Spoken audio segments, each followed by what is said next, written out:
Blogger कर रहा है ना, ऊपर से नीचे तक 4 बार खरीद लूंगा।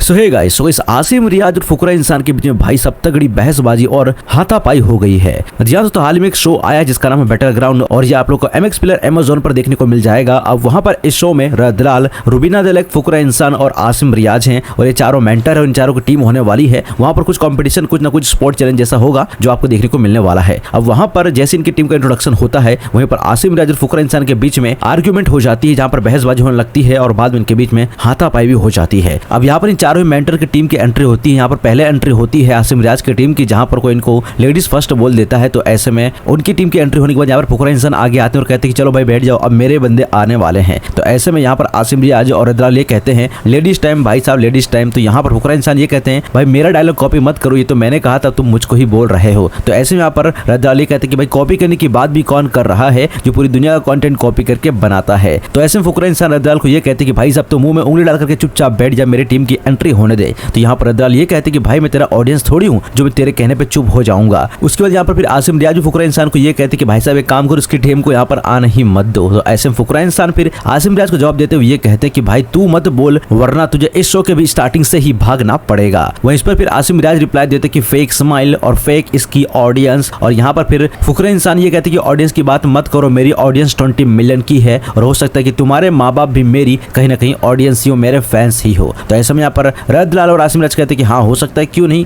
जिस पर फुकरा इंसान बोलते हैं हाँ तो पे चचे करना बंद करो। वह इसके बाद फिर रदलाल ये कहते हैं कि देखो भाई फुकरा इंसान भी आजकल बोलने लग गया है। तो ऐसे में फिर यहाँ पर फुकरा इंसान रदलाल को रिप्लाई ये करते हैं कि मैं तुमसे पहले बोलता था और मैंने ही तुमको सिखाया है और तुम पहले सिर्फ एक जिम ट्रेनर ही थे। तो इस बात पर फिर आसिम रियाज फुकरा इंसान को ये कहते हैं कि एक मिनट भाई साहब, ये जिम ट्रेनर मतलब क्या जिम ट्रेनर की कोई रिस्पेक्ट नहीं होती, क्या उनकी इज्जत नहीं है? तुमने कैमरा पकड़ लिया, तुमने व्लॉगिंग कर ली, तो क्या तुम बड़े इंसान हो गए? तो इस पर फुकरा इंसान ने कहा कि भाई मैंने कब कहा कि तुम छोटे लोग हो गए। तो यहाँ पर फिर आसिम रियाज कहते हैं कि भाई तेरी कितनी घटिया सोच है, तू कैसी सोच रखता है, एक ट्रेनर को तू छोटा कैसे बोल सकता है। उसके बाद फिर आसिम रियाज फुकरा इंसान के बीच में तू मैं हो जाती, जहां पर दोनों एक दूसरे को कहने लगते कि तूने क्या किया, तूने क्या उखाड़ लिया। जहां पर आसिम रियाज कहते कि तूने व्लॉगिंग करके क्या उखाड़ लिया, तूने कौन सा बड़ा तीर मार लिया। तो ऐसे में यहाँ पर फुकरा इंसान कहते कि तू व्लॉगिंग क्या कर रहा है, ये व्लॉगिंग से मैं तुझे ऊपर से नीचे तक 4 बार खरीद सकता हूँ। फिर इसके बाद इन दोनों के बीच में हाथापाई होती है जिसको दिखाया नहीं जाता है और फिर इन दोनों को सभी लोग पकड़ के अलग कर देते हैं। उनको समझाने की कोशिश करते कि शो यहाँ पर लड़ाई झगड़ा मत करो, शो को चलने दो। उसके बाद सब कुछ नॉर्मल हो जाता है और उसके बाद अगर आपको देखना है कि क्या हुआ तो आप लोग Amazon MX प्लेयर पर जाकर के आप लोग फ्री में देख सकते हो। बाकी शो के दौरान जो इनकी फाइट हुई, काफी लोग ऐसे कहना है कि स्क्रिप्टेड थी, जानबूझ के किया गया और काफी लोग ऐसा मानना है कि ये फाइट रियल में इस शो के अंदर हुई थी। फिलहाल इस पूरी फाइट पर आपका क्या कहना है? आप लोग फुकरा इंसान के बारे में क्या कहना चाहोगे और आप लोग आसिम रियाज के बारे में क्या कहना चाहोगे और आप लोग रदलाल के बारे में क्या कहना चाहोगे? आप लोग को कौन पसंद आ रहा है इन 3 में से? इस पर आप लोग आपकी राय हमें कमेंट में